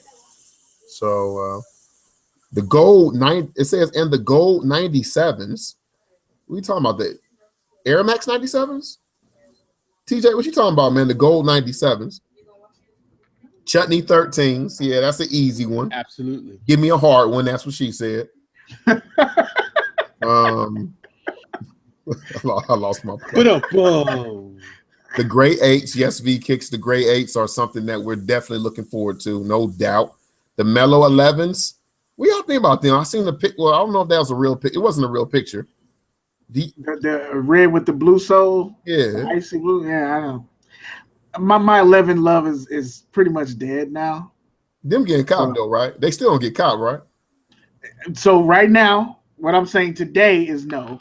Ask me again in December. Just like the Space Jams for me last year. I was like, man, I ain't buying no Space Jam, all them peaks and the high ass cut, and all of a sudden Space Jam one of the top releases of the year. Yeah, something about that Christmas 11 coming out is you can't avoid it, man. That shit gets you. That hype beast gets live. We live, baby. Yeah. Warrior Blood and OG Kick said the playoff 13s. That's a lot. Yeah. For me, playoff 13s, the Flints. OG, what's up? The playoff 13s? That's you locking that in? Yes, sir. And the Flints. Yes and yes. A lot of 13s in the future for me. I like all the 13s coming out. What about the white boys? Wasn't there a white and platinum 13 low coming out? Yeah. And again, we back on that white kick. I'm scared of that shit, man. Yeah, me too. Like if I want to get a white kick, like right now, you can go to Finish Line and get those Reebok Club C's, the white with the blue sole or the all white with the green Reebok for $30 all day. Exactly. I would buy 6 or 7 of those before I would buy those white for $180 because nah, man. And they look I think they actually look better, but I like the Club C's. Buckeye City Soul said, beat up the queen. You got to beat up the queen. Oh, no, man. Can we just get to the bill? Jesus Christ. Woo! Okay, so if you want to keep her, you got to beat up the queen. Shoe mama, you need to go over there and smack him in the mouth for me, please. Please. You need to edit right now. We were like on a certain plateau, man. Now we have just fallen into no. This what happened. People that ate and got delirious. It's time to pay the bill and go to low-hanging fruit, guys. It's a low-hanging fruit. You know what I'm saying? You gotta, to get hyped on this YouTube thing, to get the views and to get the subscribers, man. You gotta say some crazy stuff. Yeah, okay. Say some more crazy shit. I'm gonna smack you when I see you, bro. Hey, ain't gonna be no smacking around here. Ain't nobody gonna be smacking nobody. Yeah. Nobody gonna be smacking nobody. I'm just saying. Yeah. You heard? Dude, you ain't gonna come around me talking that trash. I got my people. I got my goons ready for you, man. Oh my God. What's on the bill, man? What are we paying for this week? You gotta put on the Timbos and go to work. You gotta put on the ambassadors and go to work. Stop, man. Stop. Oh shit. Flagrant foul. Dabs, I'm gonna put you in the timeout. I'm gonna do you like on around the horn. I'm gonna mute you in a minute, bro. I forgot I was in control. I did not say it. That was Buckeye City Soul. Hey, Buckeye, I ain't got no Tims. Do these work? Can these sub in as Tims? They might have a little too much cushion. Oh shit. You know what I'm saying? You gotta go hard body in that joint. All right, so the bill. Metallic red ones dropping on Saturday. OG colorway. Anybody going in? Nope. I'm on the fence, man. I got another pair of red and white ones. I don't really need to buy those, but that red sole is not a white bottom. I'm on the fence, and I don't think they're gonna make it to the outlet, so I might have to pull that trigger. No, it's a no for me. What if the leather is dope on them? When you get to the store, see that the leather is on point. Is that would it change your mind? You asking me? Yeah. No, it wouldn't change my mind. I wonder if this shoe is similar to the Kentucky blue ones that came out, the Storm blue ones. You think it's pretty much similar to that shoe? The metallic blue? Yeah, it's just red. Same kind of sheeny metallic quality and all that too. I don't know. I saw Jumpman does a thing with Mr. Allen's where like Wednesday or Thursday they do the shoe that's coming, and he was actually doing it later today, and I saw it popped up on my phone before we were going on the broadcast, and he was saying that the leather is actually pretty good. It's not tumbled like one of the OG versions of the shoe, but that it was a better grade of, it was a more flat, but it was a better grade of leather than some of the previous releases. So it may be a decent grade of leather. It's just, I'm not, the metallic colorway doesn't really move me. So in a one, I'm kind of so deep into ones now. It really has to be something for me. I'm trying to taper myself off. So is that another word for saying are you kind of getting tired of them, or? No, I'm not getting tired of them, but it's just like I really went hard on the city pack, on the 10s. And so because of that, I was like, wow, I have all these 10s. I really need to kind of not just grab a 10 because I want the 10 or as an OG 10, but do I really, really want the shoe? It's whatever you read, and don't say what you read, because I see that look on your face about to bust into laughter, Beard. So just whatever it was, just let it go. I'm gonna let it go. Yeah, please don't bring it back.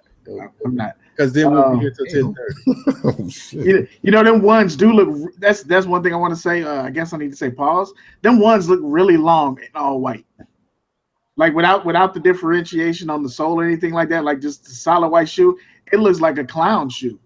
So for me, when I wear a 12 and a half and a 13, I'm like, I don't know. Because I didn't get those metallics for that very reason. I tried the metallics on, and I was like, this shoe look like it just keep going. And I also have the yin yang, the white pair, and I haven't worn yet for that very reason. Because it seemed like that's a long ass shoe. Too many ones. Too many ones. Too many ones. Too many, man. And what's your favorite silhouette, Dabs, of Jordans? 11. Could there ever be too many 11s? It already is. Is it? In my opinion, all these damn lows coming out, man. I love the 11s, but those those North Carolina blue joints, I was supposed to get those but it's too much, man. Now, if it's a, they're talking about having 2 mid 11s coming out this year. They rumored the red one, and then they got a blue one with North Carolina blue on it. So we're supposed to get 2 11s this year. Yeah, some kind of version of that blue, which is just some new made up something, and then the Christmas red. He is getting that brand is getting desperate.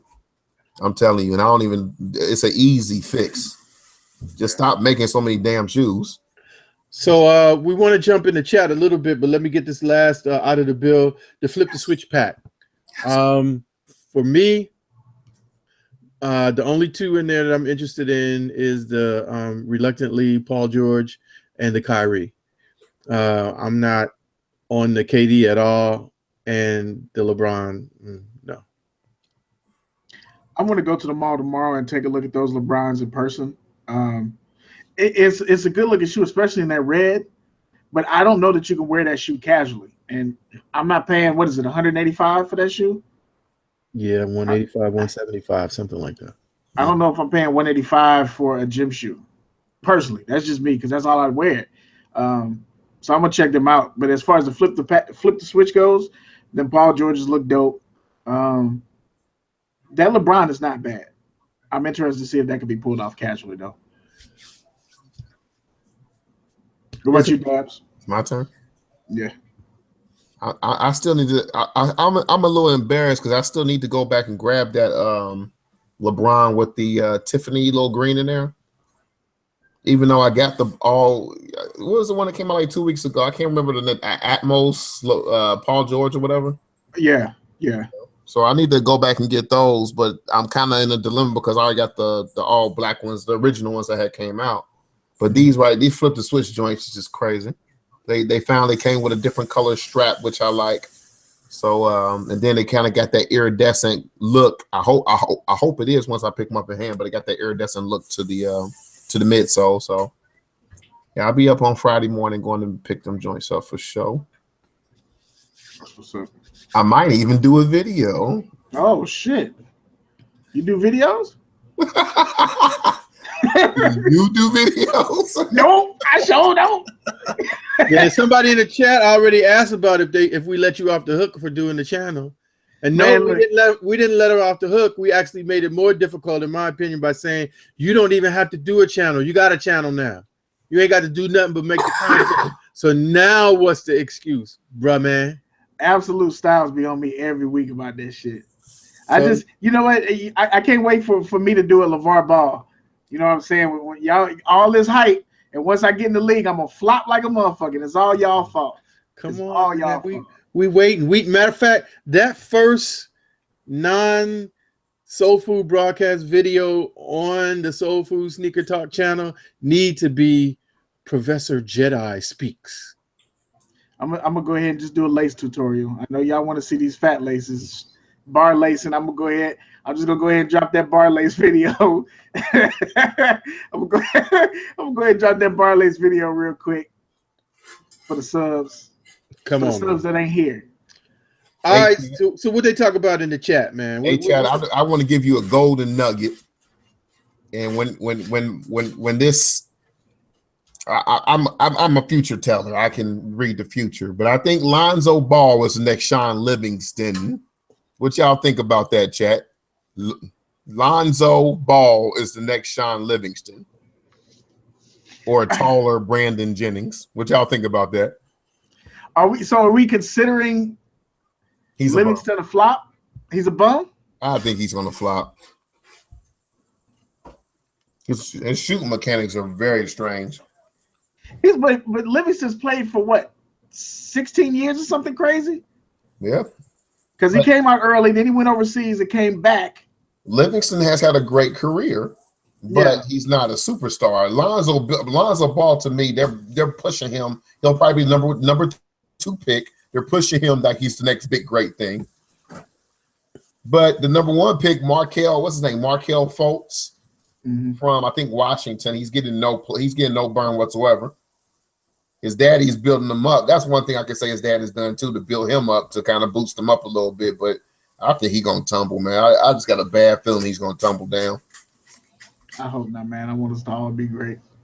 What we got popping in this chat tonight? Y'all have questions that we didn't answer, or the policing? Did we wrap this up in a nice bow? Is there something we need to bring back? Welcome all the comments. I know a lot of people were sitting on their hands because there's certain things they want to say, but they didn't want to say.